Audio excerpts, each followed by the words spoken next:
Hello and welcome to the Hardy Brain, the show that takes athletic, introverted entrepreneurs and leaders and transforms them into ironclad brain performers. I'm your host, Dr. David Hardy. And today on our show, we've got another amazing guest. He is the founder and CEO of Engagify, a trade show infotainer, and an engagement expert. Welcome to the show, Anders Belanger. How you doing? Good, David. Thanks for having me on. Now you put a little accent on your last name, don't you? It's Boulanger. It's French for Boulanger, baker, right. but I'm in the States a lot, so I get Boulanger, Belanger. You can call me anything, just don't call me late for dinner. That's how I look at it. Yeah, for sure. Yeah.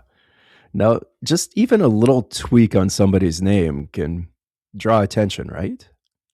Well, I mean, I guess depends if a French word can, it's a little bit different. Maybe it sounds fancy to some people's ears. I know in Winnipeg, where I live, we have a lot of French streets. We have St. Boniface. We have the French Quarter, and depending on who you talk to, if I know you're not a francophone or a French background, then I live on Dismuron Street, right? But if you're French, then I know you're on that I live on Desmirons, and you customize, right? And I think that is part of engagement. Like, give people what they need, right? And that's going to serve them in that moment, right? As opposed to just doing the same for everyone, So when you customize, create some feedback loop. Yeah, I love it. Like, as you said, though, if no one's paying attention, it doesn't matter what you say, right? Well, I think it goes back to that, Julius, well, I'm trying to remember the Shakespearean, friends, Roman countrymen, lend me your ears, right? Whatever that was from Caesar or whatever it was, Julius Caesar. That's the first step, is that we have to get their attention. And in today's day and age, my goodness, and when we talk about mental health and just the stimulus coming at us, right? In terms of advertisements, in terms of notifications, in terms of all these marketing messages coming at us, it's just overwhelming. And so, how do we cut through the clutter? How do we almost have to kind of compete with the digital, stimulation. And so what I talk about in my book and in my talks is that we need to kind of up our game in terms of being engaging, because the other side of it, David, too, is we're actually getting fewer and fewer chances to practice these skills. Right? You go get groceries and it's a self-checkout. There's so many things where you don't have to. The bank, everyone can bank online. You never have to go into a bank anymore. So we're not bumping up to people as much.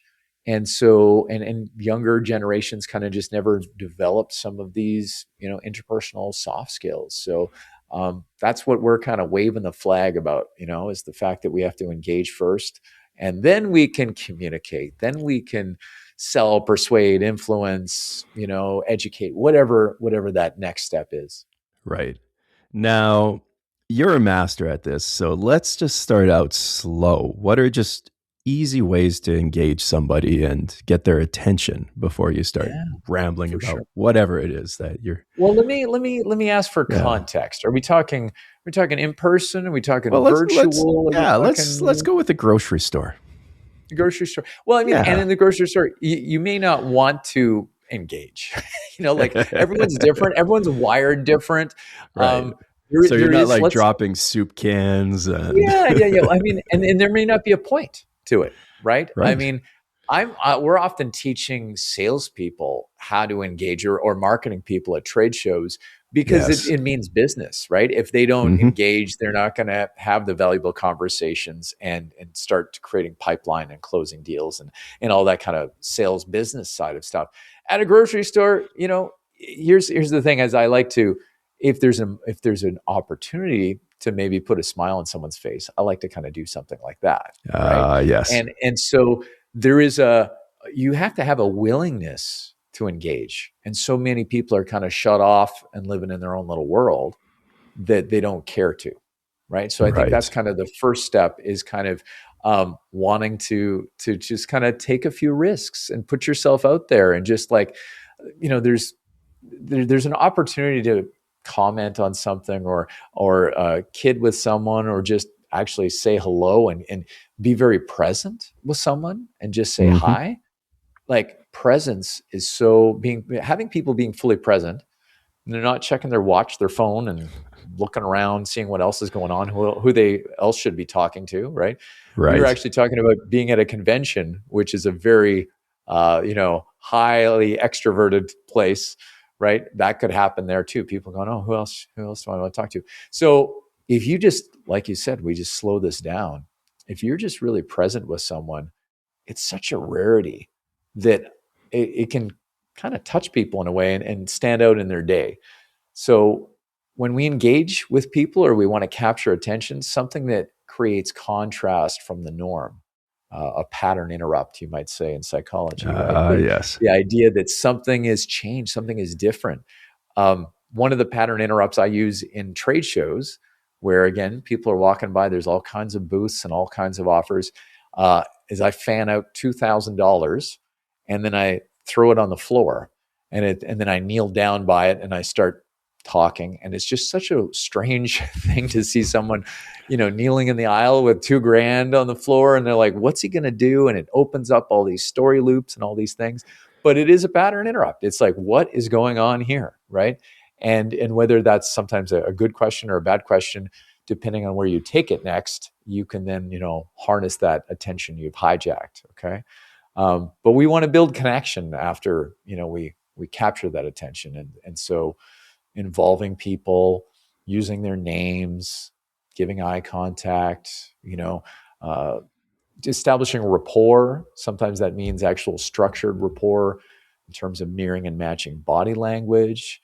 It can mean, talking to them in a way that they talk to you and they feel they like how we're alike and they feel bonded. Maybe it's experiencing a mutual experience. I'm getting a little redundant there, but like having everyone be a part of something. And when I do, as I work as an infotainer at trade shows, I'm doing magic and talking about a company's product, process, or service and bringing in messaging. But I create an event in the booth, and all of the people that are part of the event, they're in on something, right? And Right. that experience connects them to each other, to me, to the Well, company and the let's brand. Yeah. let's walk through this magic part. Yeah, Like, sorry, I kind of yeah, I'm you going all talk over the about place. I'm a just passionate, disruptor, David. You just right? you let me Yeah. run and I go, right? So Yeah, you mentioned like a pattern disruptor, and yeah, yeah. yeah. Well, yeah, magic. That's something else. And you basically were a magician. I think you said from age 5, and you didn't turn pro until you finished off a physics degree, That's of right. all things. Yeah, that's right. I So, paid my way through university doing magic and everything, and my no way. magic Wow. at birthday parties when I was a kid and that sort of thing. So Oh, I've were been you a like performer for slinging a long time. cocktails and No, not so much. grabbing But I money mean, at the same time? yeah, no, I mean, magic was just kind of a calling of sorts, and I really loved I don't know, the secrecy and how things work, and then the performance of it, and so it was just always been kind of one of my things, and I always end up using it as a tool, for communication, for breaking the ice, for and just to entertain in general. Right. So it's a fun hobby slash, well, job for me. Yeah. Yeah. Well, in order to start magic, though, you have to do something that is eye catching, right? That gets a group of people together. And Yeah, I mean, what's kind ideally, of that starting yeah. pattern thing that, like, oh To, yeah, it's not just a loud noise or somebody being obnoxious. This is going to be interesting, fun, and something I want to be a well, part of. I mean, you raise a good point there, that it's not just about being loud. Sometimes, and here we are on our own microphones, and we can get real kind of intimate with a microphone and use our tone of voice. Sometimes it's like I'll do a trick, and then I'll say, "Hey, do you guys want to know the secret?"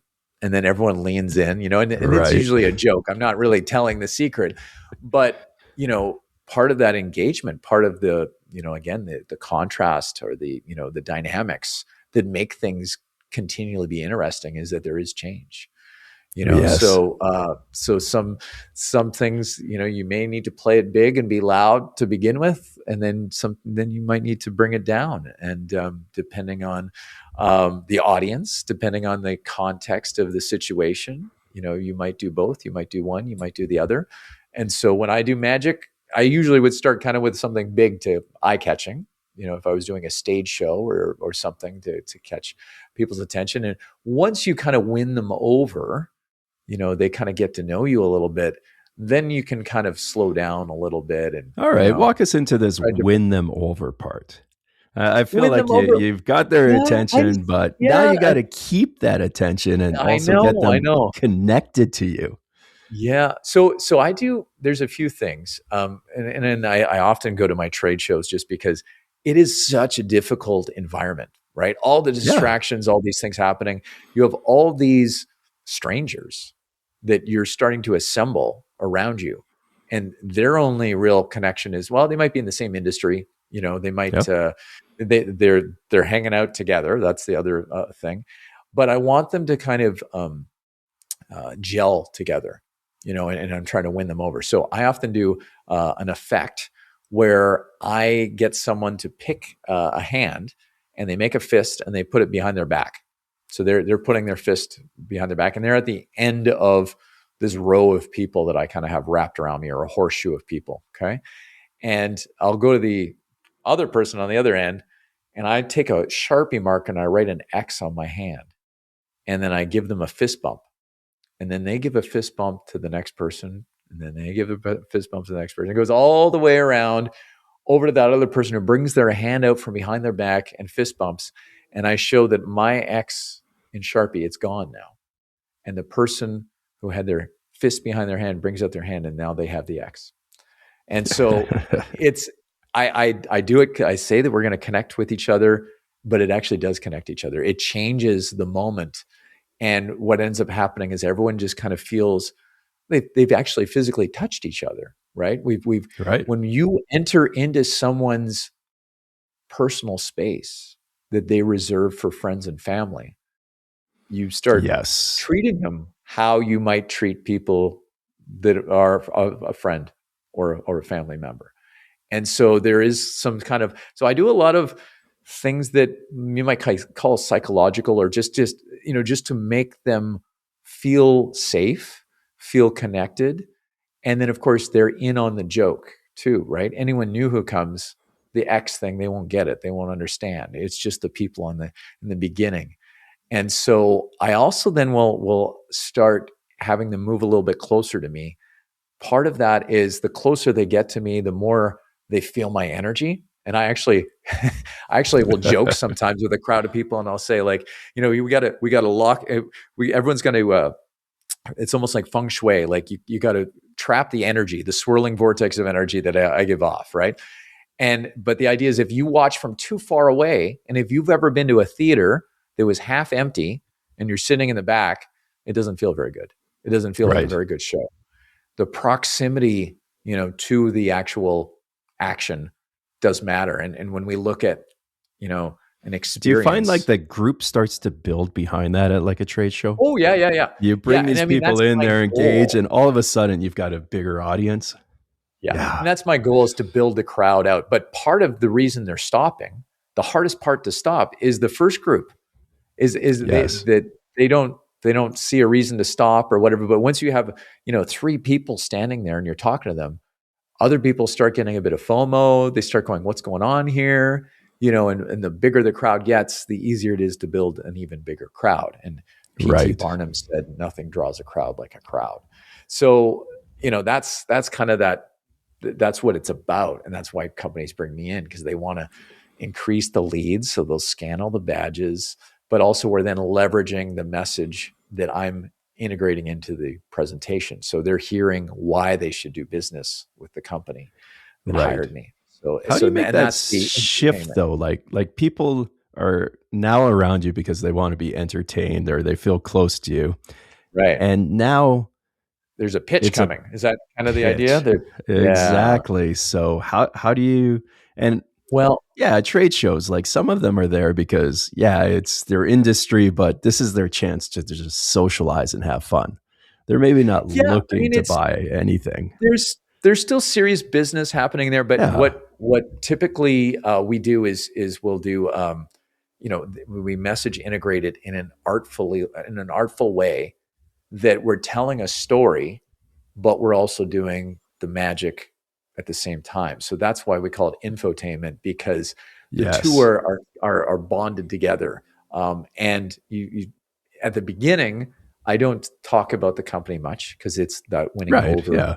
portion. So they're just being sheer dopamine spikes of reward, right? Like just the idea that they're seeing payoffs and they're seeing cool things happen and eye candy and that kind of magic. But then when I get up on my stage, I introduce the messaging and I kind of basically say, "Hey, we're going to have a good time here. Are you on board?" Right? Like I'm going to take you Right. to a cool place. And at that point, they usually kind of give themselves over and go, "Yeah, go nuts. I've earned the right to do what I'm doing."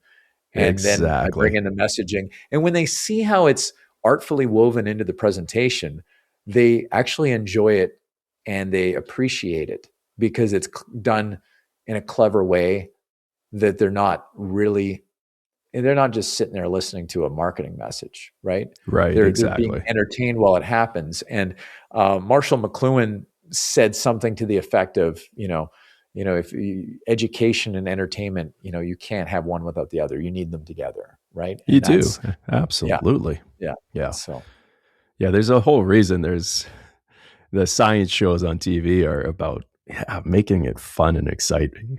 Like, yeah, well, yeah, that's instead that's of infotainment boring, for dry sure. research. Yeah. Yeah. Yeah. And there's certain Absolutely. industries that need that more than others, David, right? Like there's, Oh, yes. drier, very academic or very, any of those groups. And then there's, sexier industries and products out there that kind of like, for example, CES, which is the Consumer Electronics Show, was just in Las Vegas earlier Yes. this Massive. and it's massive and there's everything is so cool to look at, right? Yeah. That they don't need me as much because they've got cool stuff there, right? But then you go, I have one of the companies I talked about a long time ago was more in the industrial side of things, but they made safety valves for like oil wells, and it's just like it's a safety valve. There it is. Like there wasn't a lot you could play with there, right? So bringing this in was something to make it more fun in the booth and more engaging, for sure. Absolutely. All right. So you are the magician, though. So how do you teach this to somebody who doesn't know a lick of magic, hasn't kind of had that experience that you have with performing? How would I What's teach them to be a magician? or Or to be an infotainer, to be to an be infotainer? up there, to Well, engage, to be I mean, exciting?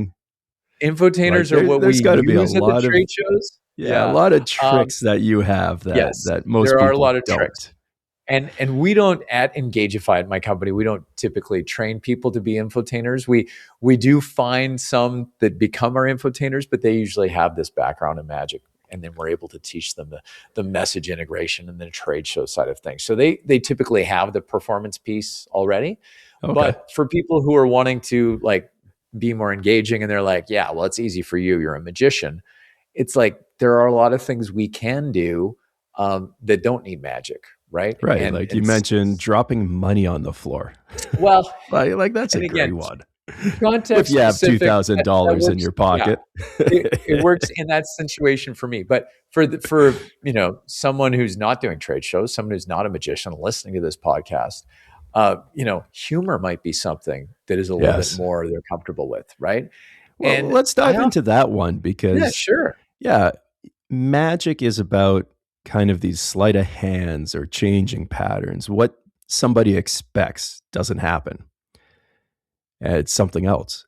And then humor is kind of the same thing, but with words. It's all of a sudden something unexpected and different, and there's this emotional release. Am I on that's a the right track here? great. That's a great interpretation of that. I love that, right? Because humor is kind of that there's a pattern interrupt piece or a surprise element. There's often a lot Right. of truth or pain involved in humor, where if something's so true, oh yeah, that's so, that really rings true to people. But humor and humor, we have to be careful with humor because sometimes people just think jokes. Sometimes Right. people just think put downs, right? Right. Or they Or go like offside. things that, yeah, yeah. I Yeah. mean, it has to be used as a tool in a way that doesn't offend other people. If you're going to put anyone down, put yourself down. Be Right. self-deprecating, and then that Yeah. can be endearing to people because you're knocking yourself down a few notches. Um, but yeah, humor sometimes just something as simple as calling the moment, which is a term meaning you're just stating something obvious out loud and everyone's notices it and they're like, that's so true. Like, and it goes to that truth thing. One Right. example I use in my book, I was in a convention center. It might have been in Atlanta. And the actual escalator going down was like so narrow. It felt so narrow that like my hips were almost touching the sides, right? Like, and we're all jammed up and we're all waiting in silence as this thing takes us down the down the slope of the building. And I was like, could they get a narrower escalator? And everyone bursts out laughing because everyone's thinking it. But Right. if you're the one to say something, and now all of a sudden, we've shared a laugh and some smiles. And if I ran into those people again, we'd be much more willing to stop and connect and talk. Right. Right. So Yeah. Plus, you're the humor is a bold great thing. person who actually says something because we're Well, not and supposed to talk on escalators or elevators. right, right. Well, and that's that, willingness to engage and the Yes. boldness to take a chance. And I mean, there is this kind of risk and reward thing happening, right? You take a risk, maybe no one would have laughed at all, and I'd feel a little embarrassed, but oh well, not a Yeah. big deal. Well, they're But still the getting that upside, observation part of it. Like, you don't always have to be funny. Like, all no. of a sudden, you Well, both clicked because you're sharing the same thing around you. And yeah, yeah. that in itself can be connecting. Yeah, and I think, that, connection, like we have, the digital connection, the social media connection, it's different, right? Than human seeing people and interacting. And I mean, I don't speak about, really the about loneliness or how we need connection. Like that's kind of not my lane specifically, but there But is that upside of, you're yeah, filling that void though. yeah, And yeah. yeah, especially in like this culture of sell, sell, sell. It's like, well, let's just be liked and be there, and then people are gonna see our products for what they are. Yeah, yeah. If we connect with people without being transactional, you Yeah, know, that makes a big difference, and that's absolutely. refreshing, for people too. That they're so used to being treated like a number or treated like a prospect. Even the word prospect Yeah, sounds demeaning. kind of yucky, right? Yeah. One marketing guru I follow, Jay Abraham, he used to Yes. Yep. say, that we should call them potential clients, Right. and that idea that or a potential future client, that has a different thing. And he even denotes or delineates a difference between the word customer and client. So he says, if you look up the word customer in the dictionary, it's, someone who buys a product or service. But a Hmm. client is someone who's under the care or protection of another. And so he says, I don't have customers, I have clients. And so Right. words have power, words have meaning. And so, how we even talk about these things can kind of change the way people feel and whether they feel more connected that way or not if you treat them the other way. Yeah, absolutely. So how do people like engage? Like, I've always found this interesting. Like, some people can engage one on one way better than they can a group or a crowd. So what is that aspect, that Yeah. difference between a group and a crowd and the one on one communication that some people just flourish in, I or vice versa? Yeah.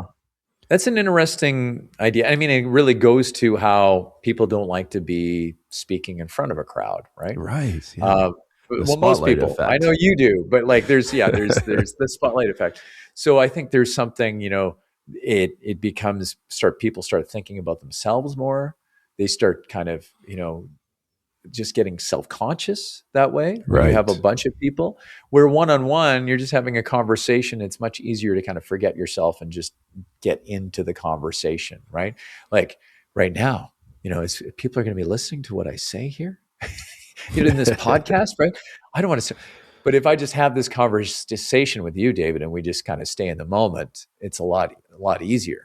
Yeah. I think there is some takeaways from that, though, that when you start performing, presenting, or speaking in front of a crowd, if you start looking at it a little more like a dialogue or like a conversation with a group as opposed to a person, knowing that thinking of the audience as one kind of entity, even though it is made up of multiple people, I Right. think there's something that you can pull from that people become more comfortable, and it becomes much more, it's almost easier to watch them when people are comfortable in front of a crowd, right? There's something relatable and something, when someone's nervous, it makes the audience nervous too, Oh, makes them uptight, absolutely. Yeah. right? Well, so much And of it is that mirror neuron effect that we've yeah, mentioned. You've gone through right from the start, and just how people observe, and then,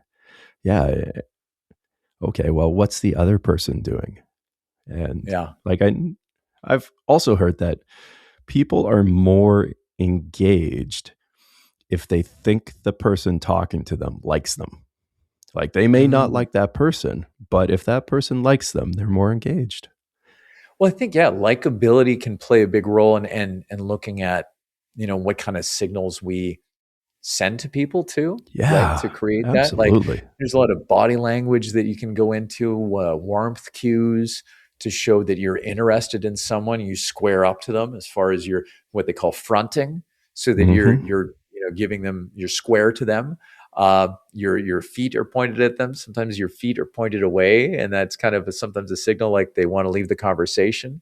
Perhaps Right. Yeah. they're leaning in, right? They're leaning in, showing interest. All of those things can, make the other person feel, honoring their time, anyways, right? That you're interested, you're showing that you're in for it. Yeah. Yeah. What I like about what you're doing, though, and this is amazing to me, is you could take a nervous person and all of a sudden, to engage people, they're doing an activity. So they're engrossed in this activity of moving and body, and they can't start thinking about how awkward they look or sound. It's they're actually doing something, they're in the moment, and then it progresses into something uh, that is just once again connecting and It, and what you're moving describing, David, forward. reminds me of a lot of, ice breaking exercises that we've Right. probably all been a Yeah. part of at some point, where it's like a word game, or you got to walk around and you got to meet people, and everyone feels so awkward at first, but then of course it creates laughter, it creates all these things, and it does break the ice, it does warm Yeah. people up, but it gets people out of their heads, often maybe into their bodies instead, and or just focusing on other things, and it then helps them relax, helps them feel Right. Like comfortable even in something as space. simple as a fist bump. And then you turn Yeah. it into a great, oh, oh, they've got the magic card. And then you have that awkward moment where someone's going to high five or fist bump, and then you get the gear Right. shift thing happening, or the turkey, Yeah. like all these different, ones that have come up with where it's a I half call one, it a half the other. synapse. Yeah. Oh, sure. Yeah, Right. that's Yeah. in a lot in your line of work. The That the makes sense. Yeah. dorkiness of my brain Yeah. world, right? Yeah. For sure. Yeah. No, that's great. Awesome, man. Has there been any other things that like you've experienced yourself? Because yeah, you're good at shifting and moving things. That it was awkward and Well, then it was hilarious, funny, I and think the idea of what's shifting. another thing you do? Yeah. Yeah. I mean, one thing that comes to mind for me, David, is just, and it's very much on my mind because I did a virtual presentation for a group in Europe this morning. So I was up super early and, Yeah. did this presentation. And when you get feedback, and I think that's a real important piece of engaging with people, is they're either telling you you're doing the right thing or they're telling you you're doing the wrong thing. Right. And Yeah. in a trade show booth, if I lose my crowd, I'm doing the wrong thing. If I get a bigger crowd, I'm doing the right things, or the Right. right things. And so some of that, though, is with that feedback loop, you're going, oh, this isn't working. I got to try something else. And Yes. if you're Yeah. trying to hold the attention of an audience, or you're doing a presentation or something, and you're not changing up maybe your tone of voice, where you're standing, your energy level, the slides, maybe instead of dumping data, you start telling stories, right? Or maybe it's time for a group exercise, which gives people a chance to kind of talk amongst themselves, or you say, turn to your partner and share this or whatever. And all those little changes, all those things create that contrast. We're going to have an ability to re-engage those people. And then when they come back out of that exercise, let's say, well, now it's you again presenting that information. That's kind of new again. You kind of renewed the lease on their attention. And so I think that's something that, people can, take with them. Like, if things aren't working, how do I change it up? What can I change and make that change, and then monitor, see what that happens in that feedback loop. Is it working or not? Nice. Now, you've probably got all sorts of stories in your book on this as well, right? Like, so capture Yeah, attention, build trust, drive real results. So the yeah, book Anders is holding up, titled yeah, Engage First here. What yeah. is amazing and inside this that people are gonna be like, yes, wow. Well, it's actually, we've covered a lot of categories. We talked about I rapport. imagine. There's a chapter on rapport. There's a chapter on authority, how you carry yourself. Because if you don't have a certain authority about you, then why will people care to listen, right? Yeah, So, exactly. that has to do with how you look, how you sound, how you carry yourself, all of that. So each chapter, there's kind of almost like a revenue driver, or something that's important for, not revenue driver, pardon me, an engagement driver for something that's important for creating engagement, capturing attention. And I use a lot of stories from Magic, a lot of stories from trade shows that I've put in here. And it's really for people who are, trying to, again, engage first and then do what they're doing, whether it's communication and business, whether it's even for, communicating with a spouse or partner. There's some useful tools in here that might be of interest. Yeah, I love it. And yeah, once again, what you bring out is that engagement part first, that, okay, yeah, it's not about your communication necessarily right off the bat. It's, okay, look at me, listen to me, and how to actually get that. And I love it, skill-based, tool-based, and real life things that people can do. And I applaud you on this. And it is Appreciate it. engaging, entertaining, and a lot of fun. So how do Good. people find you? Like, So people can find me. I have a website called Engagify.ai. So the AI is not for artificial intelligence, but we like to think of it as standing for authentic interactions. I So it's love it. Engagify.ai.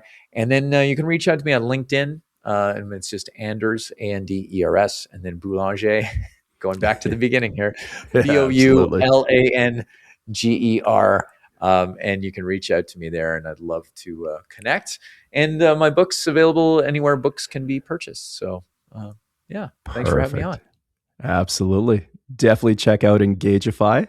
And of course, well, stay tuned to the next episode of The Hardy Brain, the show that takes athletic, introverted entrepreneurs and leaders and transforms them into ironclad brain performers. Take care.